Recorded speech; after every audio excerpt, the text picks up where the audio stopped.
Hey, welcome everybody to another episode of Inside Enduro. Today we're going to switch it up with a little medical science.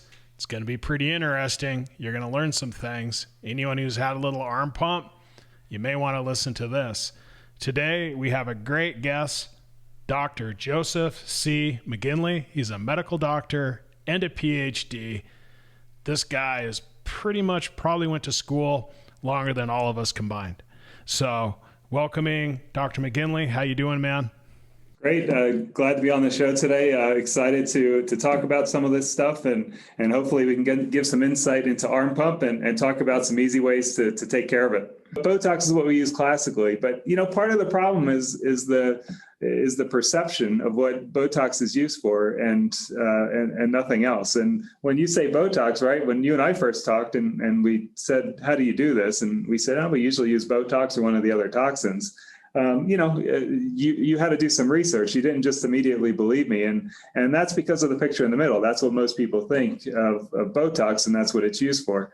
But that's not the case. And I mean, you can probably give a better story on that than I can. But, I know you were skeptical at first. A lot of people are when they first hear about this. Oh, yeah. You hear Botox and you think about celebrities and, is my ass fat? And, so you're like, but then mechanically you explain it and it deactivates the contraction of muscle. And we have a problem with muscle over contracting.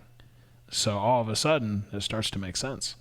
Yep, and you hit the nail on the head. Botulinum toxin or Botox is one of the commercially forms of this. It does a great job at paralyzing muscle. I mean, that's how it makes wrinkles go away and does a wonderful job at it.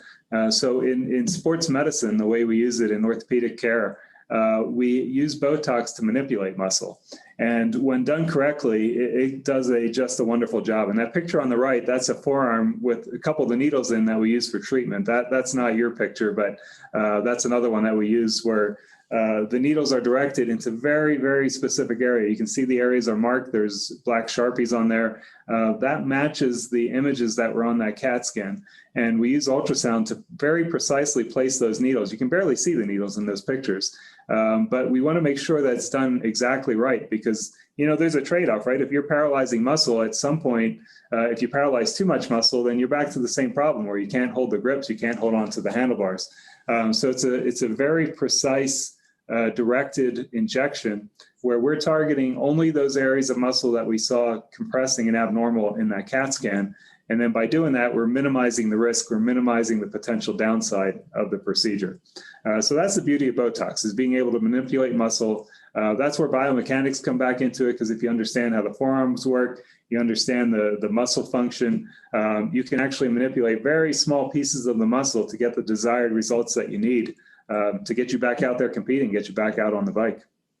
When we're talking about results with this, the data really speaks for itself. I developed this procedure. As you mentioned, I was the first to develop this, and it was because I took a different approach, saying, it seems odd that someone that's as athletic as yourself, that you're being impaired in both of your forearms by the same thing. I mean, it just didn't make sense. So looking into what causes it, and identifying that blood vessel compression, that blocked road, the tailpipe example, being able to identify that really is a game changer. And as you mentioned, we were actually able to get a patent on that procedure because of that. And it's extremely hard in medicine to get a patent, especially on a medical procedure itself. But this was so unique. It was such a different approach to it. It made sense, and we were able to do that. So that was back in 2011 when we first developed this procedure. And we've treated over 800 patients to date in mostly lower extremity, but upper extremity as well, with a success rate of 87%. There's very, very few medical procedures out there, especially ones that are minimally invasive,